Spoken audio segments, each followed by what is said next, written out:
So I wanted to review this New American Bible, this revised edition, and I'll get into why I was even interested in reading the revised edition. I'm looking to go through the Bible again. I'm always kind of go through it just in chronological order and various timelines that I use, and starting another one. So I figured, I've never done the New American Bible, and I was looking for a New American Bible, and right away I think they only sell the revised edition. So, which is kind of odd, kind of a side point I did not know. This is a old New American Bible that I had in high school, and I believe it was in the 2010s when they made the revised edition. This is also put out by Fireside. They have another version that looks exactly the same that just says, this is like the church and school edition that says the New American Bible revised edition. What is weird is in the lectionary, most people do know the New American Bible is used in the lectionary, and I did not know, many of you guys maybe do know this, that it is not the revised edition, at least what I'm seeing. Just found this out today. I was looking at the lectionary, and it is actually the old New American Bible is what they're using in the lectionary, and that includes the Old Testament. If you guys are familiar, pretty much the New Testament is going to be the same thing on the revised edition, but the Old Testament had kind of, they say, a pretty substantial revamp, and I just assumed that they would take the revised edition, also considering this is from 2010, when they put out the revised edition. This is also put out by Fireside. There's a couple of other popular New American Bible revised editions that are out there. I'm pretty sure if you buy a New American Bible, you cannot get one that is not the revised edition. So be that as it may, I found that interesting, but that was one of the motivations I actually wanted to pick up and read from cover to cover, or in a timeline I'm going to be using the New American Bible, because I never did it. I've been critical of it. Mostly, I think the criticism comes in the commentary. I don't go into too lengthy discussion of why I want to read it, but motivated to kind of read it, see for myself, get into it a little bit more. And this revised edition, I'll talk about some of the updates, but first, just talking about this version. It did come in this box right here, and it actually took me a while to kind of dig for this one. I thought this was a very attractive, I think the most attractive, at least if you're looking for like a leather-bound one that's not hardcover. This looks really cool and does not pop up right away in the search engine on Amazon, although this is where I bought it. It's about $50 for this is leather, and there's leather stitching here too. And it comes in this box. It was not sealed. It actually came like this, kind of banged up as you guys kind of see it, so I did not like that. So hopefully this is, wasn't just something that was used, but I'm assuming it comes like that. When I pulled it out of the box, this is also not sealed. This is how it came. Please correct me down below if yours came differently. Now it does say Catholic Companion Edition, large print. Some of the reviews online say, they argue they don't think it has very much of a large print. I mean, it's decent. You can see kind of the palm size what I'm looking at here. This is definitely, I would consider more lap size, and it kind of does fall nice and flat. It is light enough where I would say that's one thing. I mean, there's pros and cons to having something like leather versus a hardback like this, because it'll fall flat. Still has some, meat to it though. This one, it lays flat. It's good in this regard, but it's also pretty light. So I could actually hold it with one hand, as I was this morning going through, actually Genesis. I literally just got this fairly recently. So some of the things I highlight about this one specifically before we get into the actual core text is, of course, it's leather. That's one thing. I love the crucifix on the front. Definitely feels good. That's why I like leather in general. I think that most people do like leather. Also, it should last a little bit longer too. It does definitely seem this is stitched and not glued binding. There's some nice gilding here that looks pretty good. But another really cool feature that this one has that I haven't seen, at least I've never seen it on a Bible, is, and I think they boast about it somewhere on this box, that it is the only Bible that has I thought I saw it somewhere. Right here. So the only Bible with a pray along rosary into the cover. So that's kind of cool. It has these little divots so you could follow along with it. And I can see it's functionally being good if you brought this to Mass and you're just sitting there or just whatever, obviously in your home and doing this. I like a tangible rosary, but that's still nice to have that. I could see myself using that.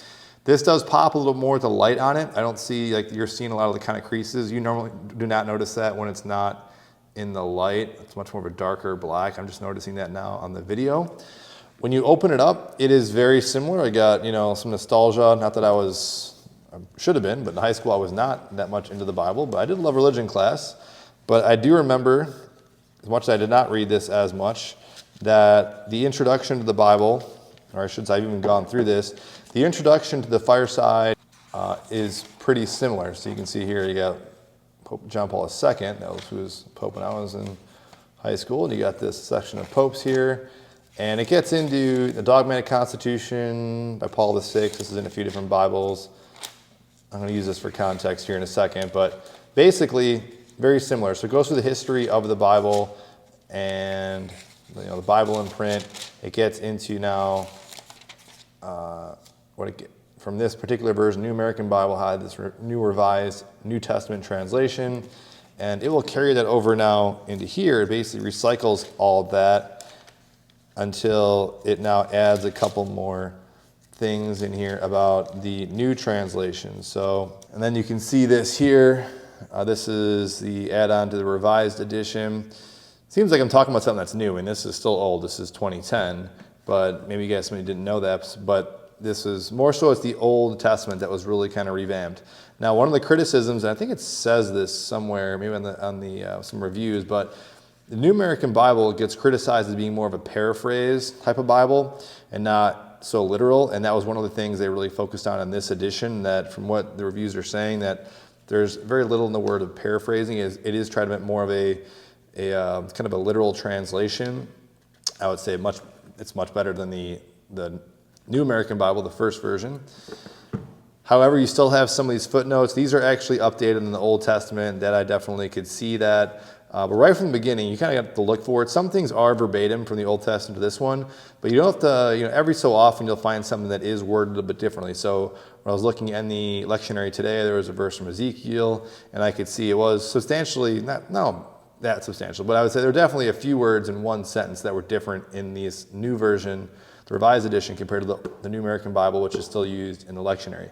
So take that wherever you will, but I will say, according to them, this Old Testament has been revamped, and they say for the better. There is a notorious inclusive language. Now, I don't think it's necessarily inclusive in the sense that it's, progressive, for lack of a better term. I think it's more inclusive just to be more modernizing some of the text. I know that's not hot words to hear too often, but I think at the end of the day, if I'm trying to play devil's advocate here with this, I think it's just meant to read a little bit better for the average person. So I think that's kind of what it's trying to do, but also still trying to say pretty literal, and definitely not like a New Living Translation, which is really paraphrasing and really making it ultra modernized. There's a Catholic version of that too.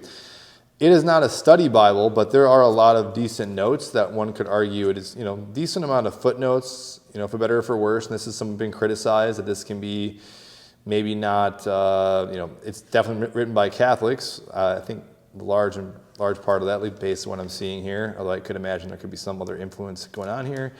It gets to be like kind of like you're taking a modern day theological class where maybe they don't really touch to explain some things, but you're definitely not getting that tone of classical, say Dewey Rheims style of commentary, at least in the last one I did, which I think I still stand by that. If you haven't seen that, I reviewed one of the best, I think the best Dewey Rheims Bible out there. It is amazing.